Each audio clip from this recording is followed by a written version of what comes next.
Hello and welcome to Count Her Math. Today we're gonna go over some exponent rules. This isn't the video I had originally planned on posting today, but while I was looking at my short that I posted recently, I realized I kinda skipped a couple steps in my explanation, but unfortunately, trying to fit in an explanation on exponents in 1 minute is hard. So we are going to do it in this video, and we're gonna do all of the exponent rules. So first, let's go over some vocab. You'll see in almost every one of these we have an A, an M, an N, and sometimes a B.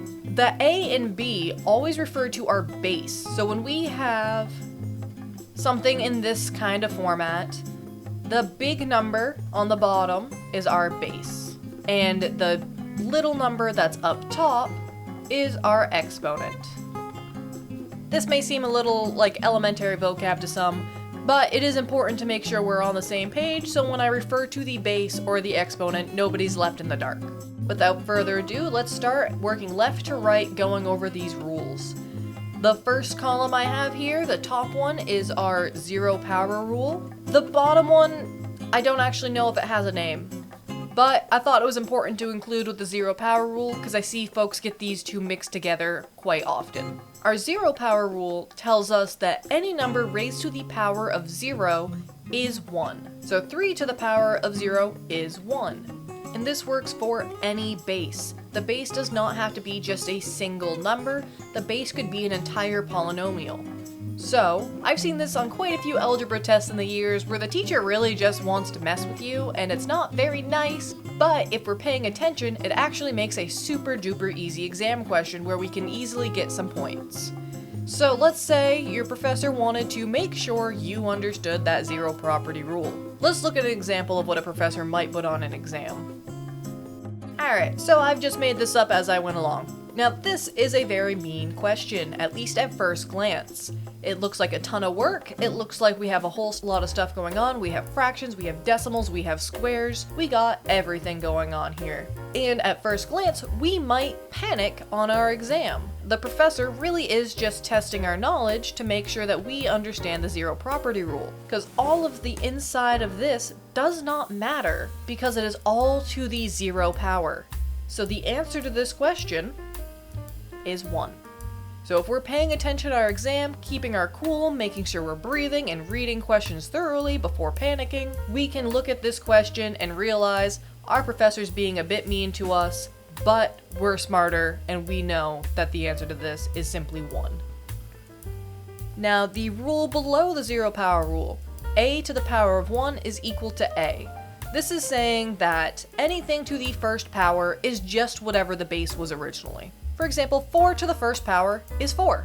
And this rule, just like the other rule, works for any sort of base. The base can be a single digit like 4, the base could be a variable such as x, or the base could be an entire polynomial. In all of these situations, it's following that rule of a to the power of 1 is equal to a. Now let's move into some trickier ones. So our next one is a to the m times a to the n is equal to a to the m plus n. So this rule is telling us that as long as I have the same base being multiplied with different exponents, I'm just going to add the exponents. One of the most important things about that product of power rules is that it has to be the same base. And as we'll see in a second, so does the quotient rule. With the product rule, let's look at an example. I first need to have the same base, so we'll use the base of 5.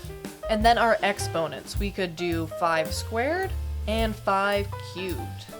This rule tells us that the base is going to stay the same, and the exponents will be added together. So we have 2 plus 3, which is 5 to the 5th power. Now let's double check this real quick and prove that this rule is right. So 5 squared is 25, 5 cubed is 125, and 25 times 125 is 3,125. Well, let's check what 5 to the 5th is, and let's make that 5 look like a 5 while we're at it. And 5 to the 5th is 3,125. That should be no shock because that's what this rule is telling us. Now, if we're using whole numbers or natural numbers to do this problem, we could do it out long form every single time like I did below. But most of the time in algebra, we're not going to be given something nice and pretty with numbers. We're going to be given something with variables. So let's look at an example using variables. So let's say x to the 4th times x to the 7th. The base is x, so that is good. We have the same base. And then the exponents are 4 and 7, so we have x to the 4 plus 7. 4 plus 7 is 11. So the answer to this problem, or the simplified version of this problem, is x to the 11th. And then if our professor tells us what x is, we could plug it in and get a value. But for now, that is fully simplified. Now let's look at the quotient rule. So if I have the same base being divided with different exponents, I'm going to subtract them, and we subtract them top minus bottom. And we'll see in a little bit that you can actually have some wiggle room with that one. So if we have 3 to the 4th power over 3 squared, we would have the same base of 3, and then following our quotient rule, m is the top exponent, so 4, and n is the bottom exponent, which is 2. So this would be simplified down to 3 to the power of 4 minus 2, or 3 squared. Let's double check that the long way. So 3 to the 4th power is 81. 3 squared is 9. 81 over 9 is 9. And then 3 squared over here is also 9. So using the quotient rule, we get the same result. Again, we're not going to often be using actual numbers, we're going to be using variables. So let's look at an example with variables, and I'm also going to throw in a little trick in here, and I'm going to have m be smaller than n. So if I have x squared over x to the 5th power, my base is x, and then I have still the top minus the bottom, so it'd be 2 minus 5, and we would get x to the negative 3rd power. Now I'm going to skip a couple of these rules real quick and jump to the last one over here, because that one has a base to a negative exponent, just like this. My base x and my negative exponent is negative 3. And that tells us if I wanted to simplify this, I would make it 1 over that base to the positive exponent. One of the reasons this is important is because we do not like negative exponents. So if we're given a problem with a negative exponent, which you will be in your algebra class, we need to fix it and make it positive. Instead of saying x to the negative 3rd, I would say 1 over x to the 3rd. Now, one of the tricks that I like to show my students when I'm working with these is I don't like all these extra steps. I want to go directly from this one to the answer. Extra steps seems like too much work for me. And the way we can do that is when I'm given a quotient problem, what I'm actually going to look for is which exponent is bigger. Is 2 bigger or is 5 bigger? Well, 5 is bigger, so I know that that's going to be the one that I need to subtract first. So instead of doing 2 minus 5 and then flipping it, I'm going to immediately say that it's 1 over x 5 minus 2, because the 5 is the bigger exponent, and immediately gets me to 1 over x cubed. If I wanted to rewrite this guy, that way it follows this kind of rule, would look something like this. A to the m over a to the n is equal to 1 over a to the n minus m. What matters is what is bigger, m or n. If m is bigger, I'm going to use this original rule where I subtract m minus n. If n is bigger, I'm going to flip it and say that it's 1 over a to the n minus m. That way I don't have to flip-flop things around all the time. It's very helpful for me when I'm working with these big problems that you're going to see on your exams. If you do not like this method, you don't have to use it. I prefer it. It does not mean it's the best way. So you can either do it the original way, where we made it to the x to the negative 3rd power and then flipped it, or you can try using this shortcut and see which you prefer over time. Alright, let's go and look at our next one, which is the power of a product. So this is the one that I actually used in my last short where I realized I never explained it.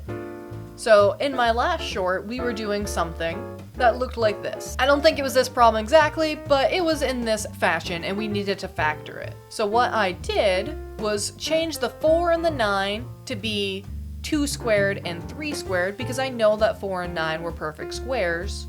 And then I used this rule in reverse. I was in a form of a to the n times b to the n, and I moved backwards. That way I could say that it was 2x all squared. All of these rules can be used backwards and forward. We typically wouldn't use the first two backwards for any real reason. we only really use these next two in a backwards motion. If you watched my last short and you are a little, what on earth did you do? Why'd you skip so many steps? I skip steps because it has to be in 60 seconds or less, and this is the step that I skipped. I went through these 3 steps without actually telling you why or how I went through these 3 steps. Let's look at an example going in the left to right, starting at a, b, all to the power of n, and moving to separate them out. And more often than not, I do see it this way: coefficient times variable, all squared, or all to a exponent. Occasionally you'll see it 2 variables, but not often. It's almost always going to be a coefficient and a variable, all to a certain exponent. Now this is important because that coefficient messes things up a little bit for us. Very often I see students who are first learning this will put this. This is not right. That is an incorrect way of doing the problem. You're missing the a to the n part of this formula.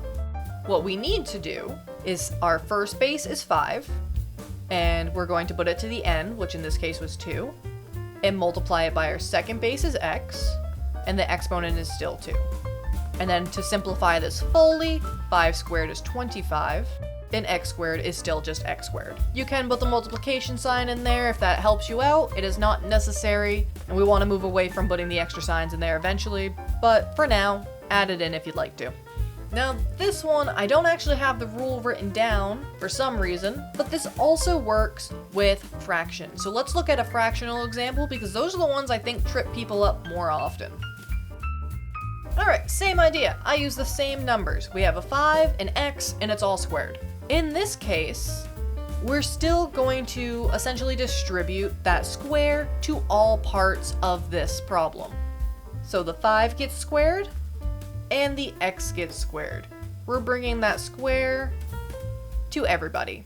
Then once I simplify this, it's going to be 5 squared is still 25, x squared is still x squared. That is that problem expanded out or simplified. Alright, we have one more rule on here, and it is the power of power rule. Not gonna lie, I don't like the way this application I'm using wrote it, because I like seeing it a nice little diagonal stack, but I'm working with what I got here. It's a free application, and we're not gonna complain too much, just a little bit. But let's write it the way I like to see it. I like this little diagonal thing going here. It reminds me that I have a power raised to a power. So if I have a base raised to an exponent and that entire thing is raised to another exponent, I'm going to use multiplication. It is very easy to get these two guys confused. So let's look at an example of powers of powers. Let's say 2 to the power of 3 all squared. That is a 3. So this rule tells us that we would say that this is equal to the base to the power of the first exponent multiplied by the second exponent. So in this case, we have 2 to the power of 3 times 2 is 6. And just like before, I'm going to double check it by actually doing the problem out. So 2 to the power of 3, or 2 cubed, is 8. These parentheses around the 8 aren't actually necessary, but just for the keeping things consistent, I added them in today. You don't need to. So 8 squared is 64. Then what on earth is 2 to the power of 6? We could put that in our calculator to find out that it's 64. Or if we want to look at how I used to do these when I had calculator-free exams, write down how many of them I need to do. I need to do 2 times itself 6 times. So 2 times 2 times 2 times 2 times 2 times 2. And the way I would do these is make a little tree. So 2 times 2 is 4, 2 times 2 is 4, 2 times 2 is 4, 4 times 4 is 16, and 16 times 4 is 64. If you get a calculator, feel free to just plug it in. It is 64, which means that these two things are the same and this rule does work. Now let's look at a version with exponents. I have 2 examples here with exponents in them. The top one you'll see more likely in your algebra course, but the bottom one may occasionally show up. It is important that we understand the rule because the bottom one could scare us if we're not fully sure what the rule itself is. So the top one, we have the base of x. Our m, or our bottom exponent, is 3 times the top exponent. 3 times 5 is 15, so we have x to the power of 15. You can switch m and n around in this scenario because multiplication can be done in any order, The reason I like pointing out that you can flip m and n is because this next problem is going to upset me if I don't flip them. Let's see why. Our base is 5, our bottom exponent is x, our top exponent is 2, the 5 is still the base, x times 2 are not like terms, so there's not too much I can do about it. So it is just x2, and goodness gracious, x2 upsets me a lot. So instead, I'm going to write it in coefficient variable order, which is 5 to the power of 2x. These two answers are the same. You will get full points for both of them unless you have a very, very picky professor who really wants you to have it in the correct order, or the more visually appealing order. So if you're not in a position where you want to put that much thought and effort into making everything nice and pretty, you can leave it as x2. Just know that my eye will twitch every time I see it. Alright, so that are those examples. Alright, let's look at a big example that you may see on an exam. It's going to utilize a whole bunch of these rules all at once. This is a modified example that I actually got from somebody's practice exam.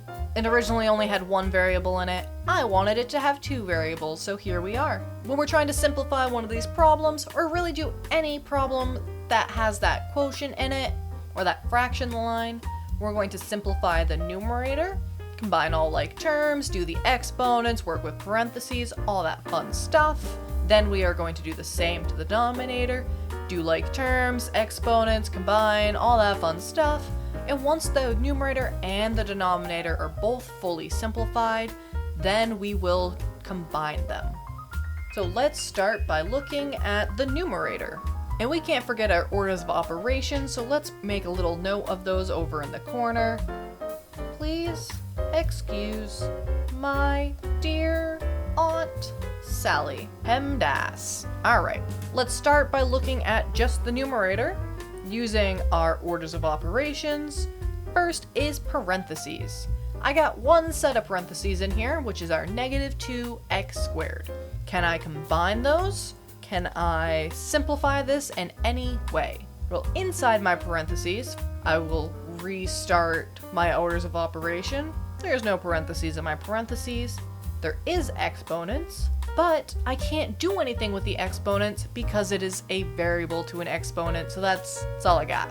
There is multiplication, negative 2 times x squared.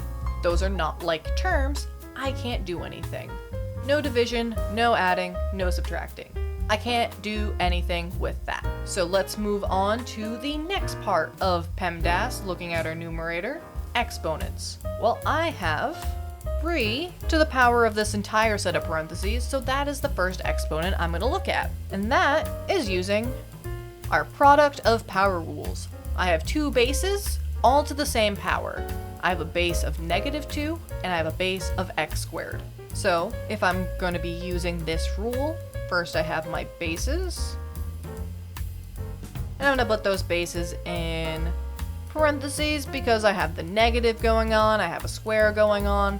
Those parentheses are going to help me keep everything nice and neat. And then my exponent is 3. Perfect. So I have negative 2 cubed and I have x squared cubed.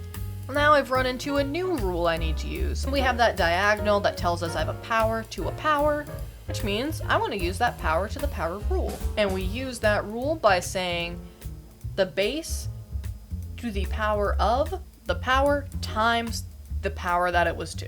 I still have the base of x, and now my exponent is 2 times 3, or I'm going to just say 6. Now let's rewrite the rest of the problem. Alright, so let's start over again and check and see what I can simplify. I see that negative 2 to the power of 3, I can just evaluate that and get an actual number. So what is negative 2 to the power of 3? Let's write down in this corner real quick. Negative 2 times negative 2 times negative 2. So negative 2 to the power of 3 is negative 8. I'm going to rewrite this problem a little bit in the numerator so it looks a little bit more like what you'll see. So instead of negative 8 times x to the 6 with that multiplication sign, I am just going to write it negative 8 x to the 6. 5x squared I do want that multiplication sign in there for now. It is not necessary. This is perfectly valid. I think it's just going to help us visualize it by adding that multiplication sign in.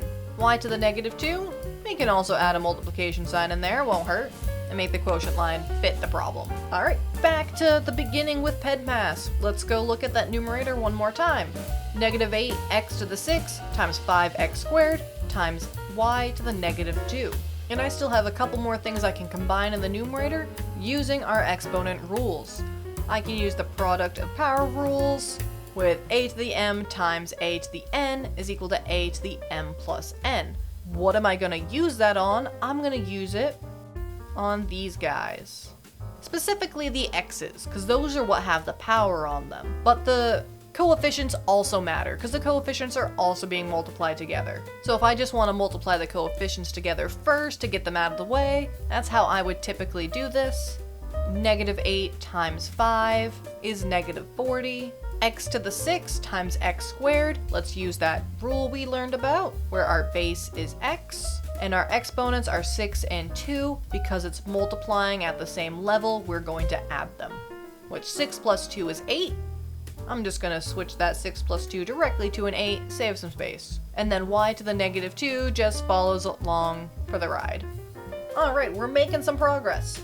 We have the numerator fully simplified. I have no like terms to combine. I only have one coefficient of negative 40. I have one set of x, so I have x to the 8th. I have one set of y with y to the negative 2. So I have one big term. This whole numerator is just one big term. The denominator was already very nice to us, and it is already fully simplified.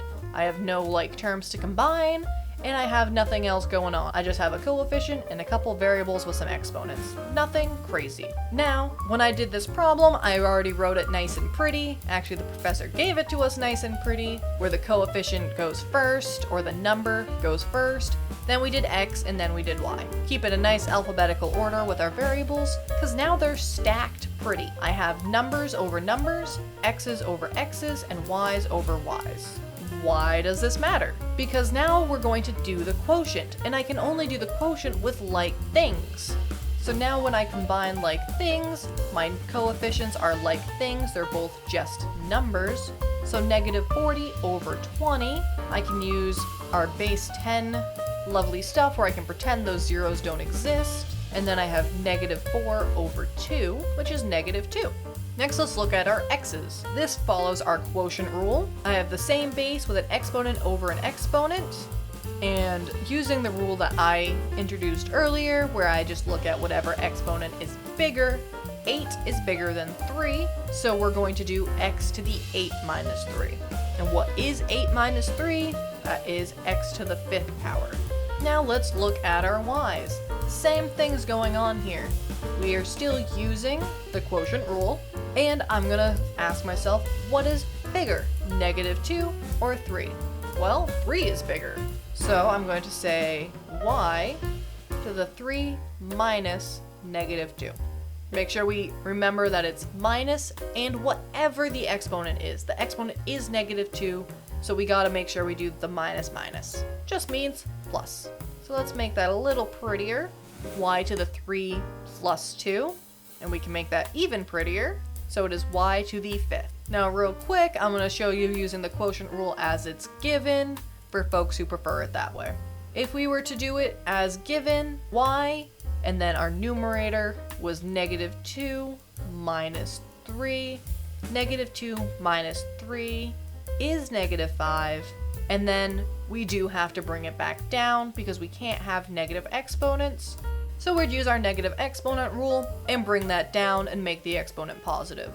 So either way, it will bring us to the right answer. Well, it's just a little extra steps. So our final answer to this problem without the rainbow colors is negative 2x to the 5th power all over y to the 5th power. Looks like a lot of steps. I have a lot of stuff going on here. Over time, you'll be able to do this mostly in your head. You may still need to write down some intermediate steps just to keep things straight. We don't want to mess things up. If you have any questions about these rules or anything I went over today, drop questions in the comments, I'll reply to them in the comments, or if it's a big question I think other folks would like the answer to, I'll make another video about it. If you have an example question that you're just stuck on your homework, feel free to drop that in the comments as well. I may change it and make it a similar problem, just in case it is like a take-home exam.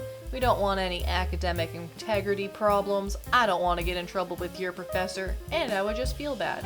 And as always, if this was helpful for you, like, share, and subscribe, and I'll see you all next time.